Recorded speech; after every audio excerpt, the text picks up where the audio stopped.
अस्सलाम वालेकुम स्टूडेंट्स, कैसे हैं आप लोग। उम्मीद करती हूँ आप लोग ठीक होंगे। आज हम जो है वो जॉर्ज ऑरवेल का एक नावल है एनिमल फार्म, उसको पढ़ेंगे। जॉर्ज ऑरवेल जो है ये बहुत ज़्यादा फेमस थे अपनी क्रिटिकली राइटिंग की वजह से। ये बहुत ज़्यादा क्रिटिकली लिखते थे। इन्होंने जो ज़्यादातर नॉवेल्स या राइटिंग्स लिखी हैं उनमें इन्होंने सोसाइटी पर क्रिटिसाइज़ किया है, या फिर जो अपर हाई क्लास लोग हैं या उनकी जो भी करेक्टरिस्टिक्स हैं उनके बारे में इन्होंने लिखा है, उन पर क्रिटिसाइज़ किया है, स्टायर किया। ओके, एनिमल फार्म जो है इसका लिटिल बिट इंट्रोडक्शन देख लेते हैं। सबसे पहले ये पब्लिश हुआ था 1945 में, आपने इसकी डेट याद रखनी है। इसका जो जॉनरा है वो देख लेते हैं। ये पॉलिटिकल स्टायर है, मतलब स्टायर का मतलब यही है क्रिटिसाइज़ करना।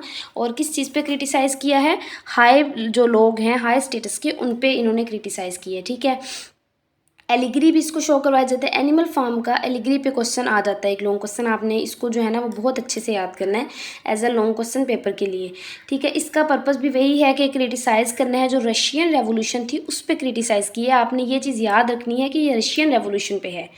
सबसे पहले हम देख लेते हैं कि एलिग्री क्या होता है। एलिग्री वो चीज़ होती है, वो स्टोरी होती है जहाँ पर जो करेक्टर्स हैं, जो ये इवेंट्स हैं, वो रिप्रेजेंट करते हैं रियल लाइफ के जो लोग हैं उनको, ये इवेंट्स को। जैसे कि अब ये जो एनिमल फार्म जो स्टोरी है, ये है तो एक सिंपल स्टोरी देखने में कि इसमें एनिमल्स की बात हो रही है कि किस तरह वो रह रही हैं या जो भी। लेकिन डीप डाउन जो है ये बात हो रही है रशियन रेवोल्यूशन जब हुई थी, वहाँ के जो लोग थे वो कैसे रह रहे थे, उनकी क्या कैरेक्टरिस्टिक्स थी, उनको शो करवा रहा है। मतलब कि जो राइटर है जॉर्ज ऑरवेल, उन्होंने एलेग्री यूज़ किया है यहाँ पे। ठीक है, उस तरह के करेक्टर्स यूज़ करके। अब जो है वो हम सबसे पहले इसके मेन करेक्टर्स देख लेते हैं। ठीक है, इसके मेन करेक्टर्स में जो एक मेन करेक्टर है ओल्ड मेजर, ये एक पिग है। और ये जो फार्म हाउस है ना, जो मिस्टर जोन्स हैं जो मेन करेक्टर हैं एक और, उनका फार्म हाउस है जिसका नाम मिस्टर जोन्स ने रखा है मैनोर फार्म। आपने नेम याद रखना है, मैनोर फार्म। इसका जो मेन करेक्टर ओल्ड मेजर है वो काफ़ी ज़्यादा एजिड है उन सब एनिमल से जो वहाँ पे रह रही हैं। ठीक है, ये जो है ये सबसे पहले इंस्पायर करता है बाकी सारे एनिमल्स को रिबिलियन के लिए। ये कहता है कि हमें जो है ना वो अपने हक़ के लिए खड़ा होना चाहिए। और जब आप आगे स्टोरी पढ़ेंगे ना तो आपको समझ आएगी कि ये किस तरह से जो है ना वो स्पीच करता है और बाकी जो जानवर हैं उनको कहता है कि आप लोग जो है ना वो एक दूसरे के साथ मिल के खड़े हो जाओ। यहाँ पर ये शो कर रहा है रशिया में जो उस वक़्त कार्ल मार्क्स, जिसका आपने नाम भी सुना होगा, उसको शो कर रहा है। ओल्ड मेजर को उन्होंने और जॉर्ज ऑरवेल ने कार्ल मार्क्स को शो करवाया। कार्ल मार्क्स जो थे इन्होंने उस वक़्त में रशिया के लोगों को कहा था, जो वहाँ के मज़दूर लोग थे ना, मज़दूर लोग थे, ये छोटे तबके के लोग थे, उनको कहा था कि मज़दूर इकट्ठे हो जाएं। और जब मज़दूर और छोटे तबके के लोग इकट्ठे होंगे और जो बड़े लोग हैं, जो हाई स्टेटस लोग हैं, वो खुद ब खुद कमज़ोर पड़ जाएंगे। इसी तरह सेम उसी तरह जिस तरह ओल्ड मेजर ने यहाँ पे जानवरों को कहा। उसके बाद है नेपोलियन का करैक्टर। नेपोलियन को यहाँ पे जोसेफ स्टालिन के तौर पर शो करवाया गया है। नेपोलियन जो है ये भी एक पिग है। ठीक है, उसके बाद स्नोबॉल है, ये भी एक पिग है। स्नोबॉल को एक पॉजिटिव कैरेक्टर शो करवाया गया, ये लियोन ट्रॉट्स्की को शो करता है। ठीक है, और ये बहुत एक अच्छा करैक्टर है। ये जो है ये चाहता है कि जो हमारा फार्म है उसमें जो है डेवलपमेंट होती रहे, यहाँ तक कि ये विंड मिल का ऑप्शन भी देता है जानवरों को कि हम विंड मिल बनाते हैं, उससे हमें ज़्यादा फ़ायदा होगा। उसके बाद एक और करैक्टर है स्क्वेलर का। स्क्वेलर भी ये जो है ये भी एक पिग है और ये जो है ये नेपोलियन का साथी है, मतलब नेपोलियन ने एज आ इसको रखा हुआ है फ्रेंड। ठीक है, ये क्या करता है, इसके बारे में बहुत फेमस है कि ये लोगों को बहुत जल्दी बातों में ले आते हैं, अपनी बातों में। ये झूठ को सच, सच को झूठ जो है बहुत जल्दी कर लेते हैं और लोग बहुत जल्दी इस पर यकीन कर लेते हैं। लोगों से मुराद वो जानवर हैं।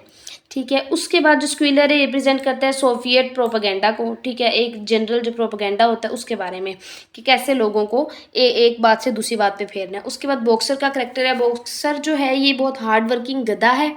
ठीक है, और ये जो है ये हर वक्त बस यही कहते हैं कि मुझे मेहनत करनी है, और वैसे ये बहुत ज़्यादा वीक है लेकिन ये मेहनत बहुत ज़्यादा करता है। उसके बाद हमारे पास जो नेक्स्ट करैक्टर आता है वो आता है मिस्टर जोन्स का। मिस्टर जोन्स वही हैं जो इसके जो सारा फार्म है मैनोर फार्म, उसके ये हेड हैं, इनका ये फार्म है मिस्टर जोन्स। ये यहाँ पे शो करते हैं ज़ार निकोलस टू को। आपने ये चीज़ याद रखनी है, ज़ार निकोलस टू। उसके बाद कुछ डॉग्स का करैक्टर है। 9 डॉग्स भी हैं इस मैनोर फार्म के अंदर रह रहे, और ये जो डॉग्स हैं ये शो करवाते हैं इन रियल लाइफ जो सीक्रेट पुलिस थी उस वक़्त की, उसको शो करवा रहे हैं। ये उस वक्त जो फ़ौज थी उसको ये शो करवा रहे हैं। उसके बाद ये एक थे मिस्टर पिल्किंगटन। ये मैनोर फार्म जो है उसके साथ एक और फार्म है फॉक्सवुड, वहाँ के। उसके बाद मिस्टर फ्रेडरिक हैं, ये एक पिंचफील्ड फार्म है, उसके ये हेड हैं। और उसके बाद एक नीचे करेक्टर है मिस्टर विम्पर। मिस्टर विम्पर जो है ये यहाँ पे शो हो रहा है, जो उस वक़्त रशिया के टाइम पे जो सरमायादार लोग थे ना, जो काफ़ी ज़्यादा वेल्थी लोग थे ना, उनको शो करवा रहा है। मिस्टर विम्पर जो है, जो सारे जानवर हैं वो मिस्टर विम्पर के थ्रू जो है ना वो बाहर की दुनिया से अटैच होते हैं, देखते हैं कि बाहर क्या हो रहा है, और इनको एज ए लायर शो करवाया गया यहाँ पे। अब हम नेक्स्ट जो है वो इनके सबसे पहले थीम्स देख लेते हैं, उसके बाद हम स्टोरी की तरफ चलते हैं। इसके थीम्स में आ रहा है पावर एंड करप्शन, जो कि मेन थीम है। पावर एंड करप्शन तो होगी, हाई क्लास या लो क्लास में जो है ना वो पावर एंड करप्शन हो रही है। जिस तरह यहाँ पे मिनोर फार्म में जानवर कर रहे हैं, लेकिन असल ज़िंदगी में जो है ना ये ज़ार निकोलस और बाकी लोग कर रहे हैं। उसके बाद क्लास स्ट्रगल्स भी ऑब्वियसली इसमें है। क्लास स्ट्रगल से मुराद यही है कि हाई क्लास पीपल और लो क्लास पीपल के दरमियान स्ट्रगल हो रही है। जो लो क्लास है उनको अपने राइट्स चाहिए, लेकिन जो हाई क्लास है वो लो क्लास लोगों को राइट्स देने के लिए तैयार ही नहीं है। और इसका प्रोपेगेंडा भी यही है कि यहाँ पे मीडिया को यूज़ किया जा रहा है और मैनिपुलेट करने के लिए या कंट्रोल करने के लिए। उसके बाद इसमें कुछ सिंबल्स यूज़ हो रहे हैं, जैसे कि एनिमलिज्म। एनिमलिज्म जो थी ये एक तरह से थ्योरी थी जो जानवरों ने अपने लिए एक जो है ना वो रखी थी। इसमें उन्होंने कुछ रूल्स रखे थे कि हम एक दूसरे को मजबूत रखने के लिए जो है ना वो इन रूल्स को फॉलो करेंगे, और ये यहाँ पे रिप्रेजेंट कर रहा है कम्युनिज्म को इन रियल लाइफ। उसके बाद फार्म हाउस जो है ये रिप्रेजेंट करता है क्रेमलिन को।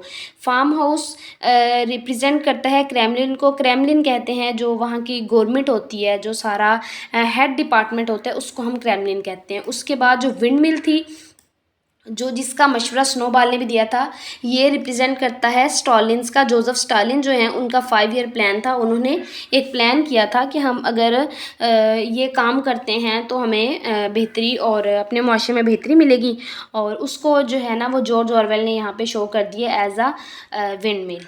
उसके बाद अब मेन स्टोरी जो है वो ये है कि मेनोर फार्म है।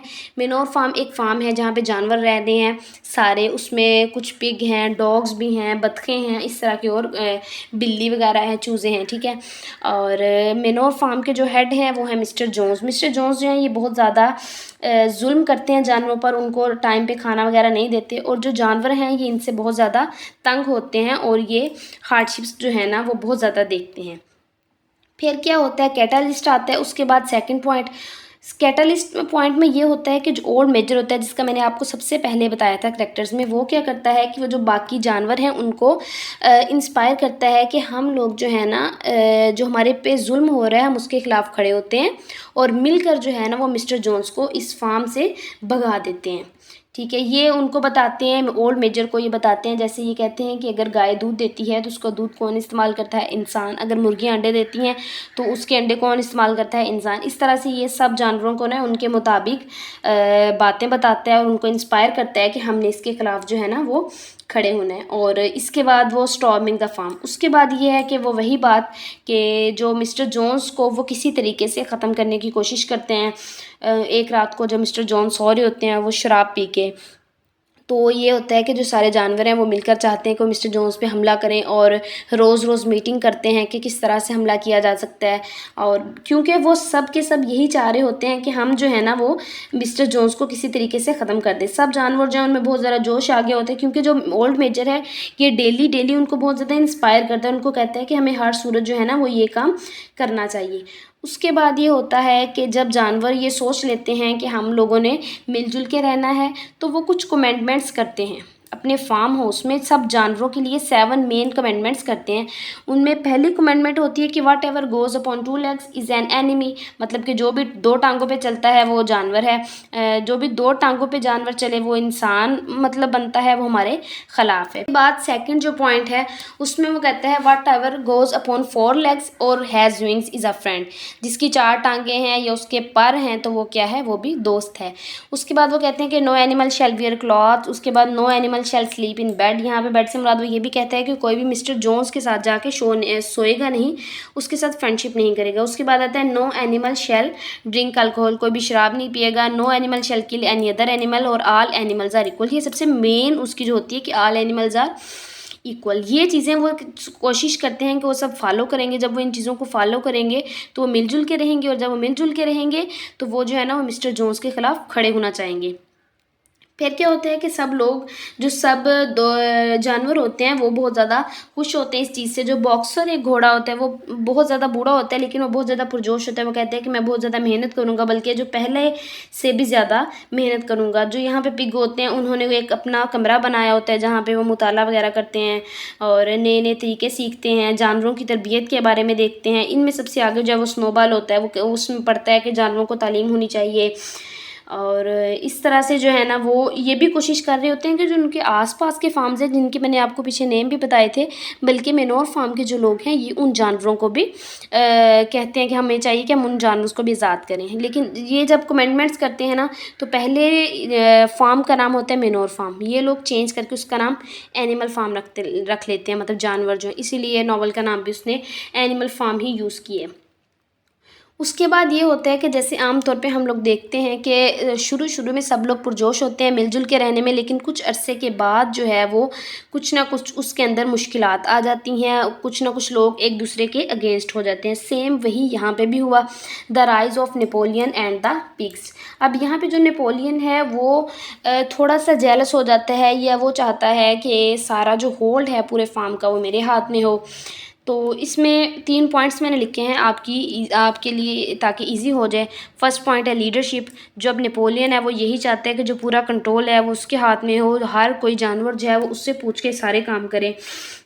दूसरे नंबर पे कोरिजियन, और यहाँ पे भी वो बात हो रही है नेपोलियन की। वो कहता है वो अपने साथ जो है ना वो डॉग्स को मिला लेता है, और डॉग से जो है वो सारे जानवर ऑब्वियसली डरते होते हैं और वो जो है वो थ्रेट करता है बाकी जानवरों को। उसके बाद प्रोपेगेंडा करता है। उसके बाद इसने नेपोलियन ने अपने साथ एक जो फ्रेंड जो मैंने आपको पहले ही बताया था स्क्विलर, इसको अपने साथ रखा होता है। और स्क्विलर जो है ये लोगों को इधर उधर की फजूल बातें बताता है। लेकिन जो स्नोबॉल होता है ना पिग, वो एक अच्छा करैक्टर होता है और लोग उसी को अच्छा समझते हैं। लेकिन जो स्क्विलर है ये यहाँ पे ये किरदार अदा करता है कि ये सारे लोगों को कहता है कि जो स्नोबॉल है वो एक गलत पिग है और वो हमारी भलाई नहीं चाहता, बल्कि वो तो मिस्टर जोन्स के साथ मिला हुआ है। जो असल भलाई चाहता है वो नेपोलियन, हालांकि इन रियल ऐसा नहीं होता। उसके बाद ये होता है कि कुछ करप्शन होने लग जाती है। करप्शन इस तरह से होती है कि अब चूंकि मेजॉरिटी ऑफ पीपल जो हैं वो नेपोलियन की तरफ होते हैं, स्क्विलर नेपोलियन और डॉग्स की तरफ होते हैं। तो सेम वैसे ही जैसे हमारे मुआशरे में, हमारे कंट्री में हर तरफ ये हो रहा होता है कि जो मेजॉरिटी की तरफ लोग होते हैं, जहाँ पे हाई क्लास लोग होते हैं, वो लग्जरीज जो है ना वो इंजॉय करते हैं, और जो बाकी बेचारे हैं वो लेबर एज अ लेबर काम करते हैं। अब जो पिग्स होते हैं सारे वो रह रहे होते हैं कंफर्ट में, और जो प्रिंसिपल्स इन्होंने बनाए होते हैं, जो मैंने आपको पीछे 7 कमेंडमेंट्स दिए हैं, ये उनको भी फॉलो नहीं करते। ये अल्कोहल वगैरह पीने लग जाते हैं और इस तरह के बाकी काम करने लग जाते हैं, दूसरे जानवरों को मारते भी हैं। उसके बाद ये है कि वही बात के ब्रोकन प्रोमिसेस, ये अपने सारे जो वादे होते हैं वो तोड़ देते हैं, जिसकी वजह से जो बाकी जानवर होते हैं, माइनॉरिटी में जानवर होते हैं, वो एक तो एज अ लेबर काम करते हैं। दूसरा बात ये है कि पिग्स की तरफ से इनको बहुत ज़्यादा हार्डशिप्स मिलती हैं और बिल्कुल भी इक्वालिटी नहीं मिलती, इनको प्रॉपर खाना नहीं मिलता, कुछ भी नहीं मिलता। अब यहाँ पे ये होता है कि कोलैप्स हो जाता है आइडियल्स में, सेम वैसे ही जैसे इन रियल लाइफ आपने देखा होगा रशियन रेवोल्यूशन में, या वैसे ही आप जनरल भी अपने कंट्री के हिसाब से भी देखें तो यही चीज़ होती है कि बाद में आइडियल्स का कोलैप्स हो जाता है और जो करप्ट लीडर्स होते हैं वो एक तरफ हो जाते हैं, और जो इन्होंने कमेंडमेंट्स की थी एनिमलिज्म थ्योरी जिसको नाम दिया गया था, वो उसको चेंज कर देते हैं और उसको जो है ना वो अपने हिसाब से उसमें एडिटिंग कर लेते हैं। अब हम देख लेते हैं कि किस तरह उन्होंने चेंजिंग की थी। उन्होंने एक चेंजिंग ये की कि no animal shall sleep in bed with sheets. अब ठीक है, पहले उन्होंने सिर्फ इतना कहा था no animal shall sleep in bed, अब साथ उन्होंने विद शीट्स लगा लिया कि अब जिसने सोना है शीट होगी या ना होगी वो तो चले एक बात है ना। तो उन्होंने अपनी तरीके के मुताबिक अपनी आसानी के लिए उसमें जो है ना वो एडिटिंग कर ली। उसके बाद ये उन्होंने सेकेंडली कह दिया कि नो एनिमल शैल ड्रिंक अल्कोहल, के कोई भी जानवर जो है वो शराब नहीं पिएगा, टू एक्सेस, ज़्यादा नहीं पिएगा। इसका मतलब है कि जो जानवर हैं वो शराब पी सकते हैं, बस ये है कि वो ज़्यादा नहीं पी सकते। उसके बाद था no animal shall kill any other animal without any cause, कि एक जानवर जो है वो दूसरे को नहीं मारेगा बगैर वजह के। लेकिन बगैर वजह के जो अल्फाज है ये तो शायद जानवरों को याद ही नहीं थे, जबकि इसके मुताबिक जानवरों को कत्ल किया जा सकता था, लेकिन जो एहतजाज था वो मुमकिन नहीं था। ठीक है, उसके बाद जो है वो 4 पॉइंट ये था कि ऑल एनिमल्स आर इक्वल, लेकिन उन्होंने इसके अंदर जो अमेंडमेंट की वो ये कर दी कि some animals are more equal than others. वही बात के पिग्स जो हैं वो ज़्यादा इक्वल हैं, वो ज़्यादा हाई हैं, उनकी बातें ज़्यादा मानी जाएँ। इससे क्या हुआ था कि फार्म में ट्रांसफॉर्मेशन हो गई थी, और ये होनी ही थी। आपको पता है कि जब भी हम अपने रूल्स के ख़िलाफ़ जाते हैं तो हमारा अपना ही नुकसान होता है। अब यहाँ पे भी वही नुकसान हुआ। नुकसान ये हुआ कि सबसे पहले जो इनिशियल हार्मनी थी लोगों के दरमियान, मतलब कि जानवरों के दरमियान, वो ख़त्म हो गई थी। सेम इस तरह जिस तरह रशियन रेवोल्यूशन आई ही तब थी जब जो लोग थे वो टीम्स में डिवाइड हो गए थे। हाई क्लास लोग जो हैं वो अपनी इंजॉयमेंट में चले गए, जो लो क्लास बेचारे हैं वो काम करते रहे, उनको कुछ मिला भी नहीं। तो ये हार्मनी थी जो बिल्कुल ख़त्म हो गई थी लोगों परिंदों और जानवरों के दरमियान, और जो असल मकसद था एनिमलिज़म थ्योरी का वो तो ख़त्म हो चुका था बिल्कुल। उसके बाद ये था कि फिर इनके दरमियान कन्फ्लिक्ट्स बनने लगे थे। जो पिग्स थे और जो हाई क्लास थे और जो लो क्लास लेबर थे, जो छोटे मोटे जानवर थे, उनके दरमियान क्या हुआ, उनके दरमियान कन्फ्लिक्ट्स बनने लगे थे, क्योंकि जो लेबर वाले लोग थे वो असल स्ट्रगल कर रहे थे और उनको कुछ ज़्यादा कुछ मिल नहीं रहा था, यहाँ तक कि उनको एक पूरा खाना भी नहीं मिल रहा था। उसके बाद ये हुआ कि फुल ट्रांसफॉर्मेशन होगी। फुल ट्रांसफॉर्मेशन इस तरह हो गई कि मिस्टर जोन्स जो था वो एक दफ़ा तो भाग चुका था, कि जब जानवर सब मिले हुए थे तो जब जोन्स इन पे हमला करते हैं अपने दोस्तों के साथ, जो सारे जानवर होते हैं ना वो उस पर हमला करते हैं और मिस्टर जोन्स भाग देता है। लेकिन अब जब मिस्टर जोन्स भी देखता है, उसको फ़ील होता है कि सब जानवर जो हैं तो डिवाइड हो चुके हैं, तब इसके लिए बहुत आसान है हमला करना, तो वो बहुत ज़्यादा कोशिश करते हैं हमला करने की। उसके बाद ये है कि एक थोड़ी सी समरी है इसके की पॉइंट्स की, आप उसको पढ़ लें, आपको जो स्टोरी है वो बिल्कुल सही से समझ आ जाएगी। Animal Farm uses animals to represent real life events and people from the Russian revolution. Same वही बात कि एनिमल फार्म में जो एनिमल्स यूज़ हुए हैं वो as a Russian revolution use हुए हैं। उसके बाद नोवेला के मेन करेक्टर्स जो हैं वो सिम्बोलाइज करते हैं की फिगर्स इन रेवोल्यूशन में जो की करेक्टर्स है वो, या उसके बाद जो हुआ उसके बारे में, कि जो पिग्स थे फॉर एग्जांपल वो इंसानों के साथ मिल गए थे और उन्होंने इंसानों जैसे कपड़े वगैरह पहनना शुरू कर दिए थे, और जो 7 कमेंडमेंट्स थी वो भी पूरी हो गई थी। मतलब कि जिन लोगों ने उसको फॉलो करना था उन्होंने उसको फॉलो नहीं किया था। अब क्या होता है कि जो सारे छोटी सतह के जानवर होते हैं वो देखते हैं कि एक दिन एक रूम में मीटिंग हो रही होती है, और उस मीटिंग में जब वो खिड़की के थ्रू देखते हैं तो वो देखते हैं कि वहाँ पे जानवर भी बैठे होते हैं, मतलब पिग्स वगैरह जो हाई क्लास, और उसके साथ मिस्टर जोन्स और कुछ दूसरे लोग भी बैठे होते हैं।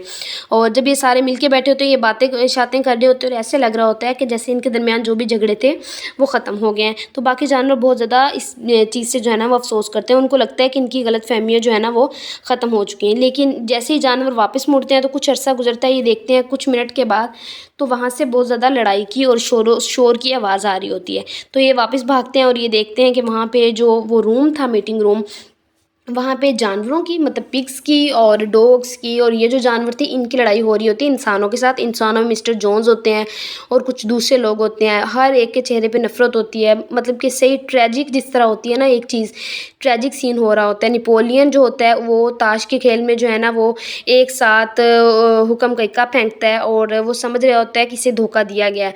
बार बार चीखों की आवाज़ मालूम हो रही थी, लेकिन वो जो जानवर होते हैं वो देखते हैं कि ऐसे लगता है कि जैसे जो जानवर और इंसान हैं उनकी आवाज़ें बिल्कुल सेम हैं, जैसे कोई फ़र्क ही महसूस नहीं हो रहा था उनके दरमियान। यहाँ पे जॉर्ज ऑरवेल ने यही भी शो करवाया है कि जो इंसान है वो बाज़-औक़ात इतना गिर जाते हैं कि इंसान और जानवर में फ़र्क ही नहीं रह जाता, और जानवरों के दरमियान तमीज़ करना मुश्किल हो जाता था। पता ही नहीं लग रहा था इसमें से पिग कौन है और इंसान कौन है, और सबकी शक्लें एक तरह की थी। इस तरह से इसकी एंडिंग जो है ना वो थोड़ी-सी आप कह लें सैड कह लें एंडिंग, या थोड़ी-सी जो है ना वो ट्रेजिक एंडिंग होती है। मेन इसमें यही है कि जो उसने जॉर्ज ऑरवेल में बताया वो यही बताया है कि कैसे जो एनिमल फार्म के थ्रू उसने रशियन रेवोल्यूशन को शो करवाया है। और आपने जो है ना वो इस स्टोरी को अच्छे से सुन लेना है। अगर आपको कोई प्रॉब्लम हो, कोई क्वेश्चन हो तो आपने मुझे बताना है, और चैनल को सब्सक्राइब करना है, लाइक करना है, कमेंट करना है। Thank you so much. अल्लाह हाफ़िज़। अपना ख्याल रखें।